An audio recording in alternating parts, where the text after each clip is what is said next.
అండి అందరూ ఎలా ఉన్నారు? మేమైతే చాలా బాగున్నామండి. మీరందరూ కూడా బాగుండాలని భగవంతుని మనస్ఫూర్తిగా కోరుకుంటున్నానండి. అలాగే ఈరోజు మీ అందరి కోసం చింతపండు పులిహోర తయారు చేయడం చూపిస్తాను. టెంపుల్ స్టైల్లో వచ్చే టేస్ట్ కూడా వస్తుందండి. చాలా సింపుల్గా చేసుకోవచ్చు. కొన్ని టిప్స్ వాడితే మాత్రం మనకు చాలా రుచికరమైన టెంపుల్ స్టైల్ పులిహోర అయితే రెడీ అయిపోతుంది.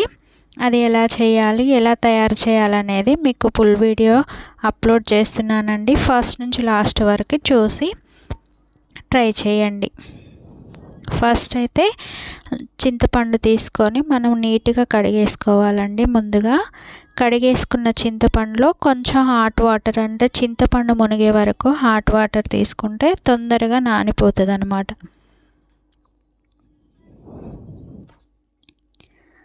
ఒక హాఫ్ అన్ అవర్ అలా నానబెట్టేసుకుంటే సరిపోతుందండి. నానిన తర్వాత ఆ పండంతా మనము పిసికేసుకుంటే మనకు పులుసు అయితే వస్తుందండి.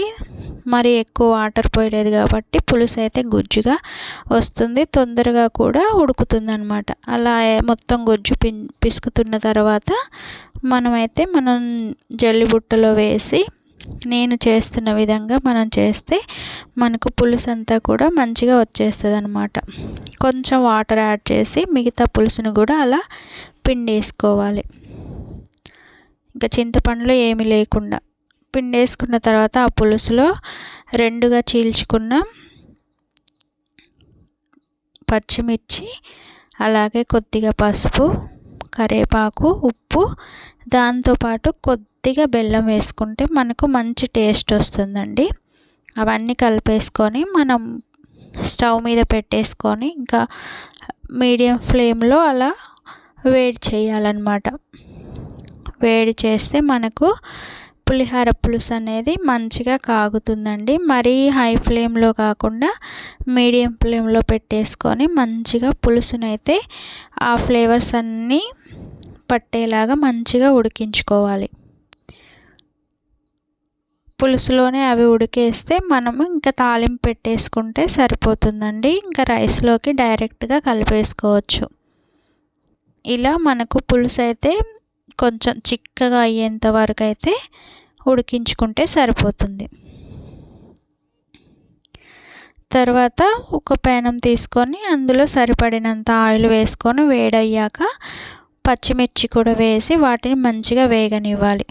తర్వాత వాటితో పాటు ఎండుమిర్చి, అలాగే సరిపడినన్ని పల్లీలు కూడా వేసి మంచిగా దూరగా వేయించాలి. తర్వాత తాలింపు గింజలు కూడా సరిపోయేంత వేసుకొని వేగనివ్వాలి. తర్వాత పసుపు కొద్దిగా, ఇంగువ కొద్దిగా, కరివేపాకు కూడా వేసి తాలింపునైతే మంచిగా వేగనిచ్చుకోవాలి. తర్వాత మనం ముందుగా రెడీ చేసి పెట్టుకున్న పులిహోర పులుసునంతటిని వేసి ఒక 5 మినిట్స్ వరకు లో ఫ్లేమ్లో పెట్టేసి ఉడకనివ్వాలి. అంతే అండి, పులిహోర పులుసు అయితే ఇంకా రెడీ అయిపోతుంది. ఈ పులుసుని మనకు కావాల్సినంత రైస్ యాడ్ చేసుకొని ఫస్ట్ రైసు కొంచెం ఆయిల్ వేసి కొద్దిగా ఉప్పు వేసి, అంటే మనకు రైస్ ఎంత క్వాంటిటీ ఉందో దానికి సరిపడా ఉప్పు అయితే వేసుకొని మంచిగా కలిపేసుకుంటే మనకు అన్నం పొడి పొడిలాడుకుంటూ ఉంటుందండి, మెత్తబడకుండా. తర్వాత మనం వేసుకున్న పులిహోర పులుసు ఎంత కావాలనుకుంటే అంత వేసేసుకొని రైస్లో కలిపి మనకు ఎంతో టేస్టీ అయిన పులిహోర అయితే రెడీ అయిపోతుంది. అంతే అండి, ఎంతో రుచికరమైన పులిహోర అయితే రెడీ అయిపోతుందండి.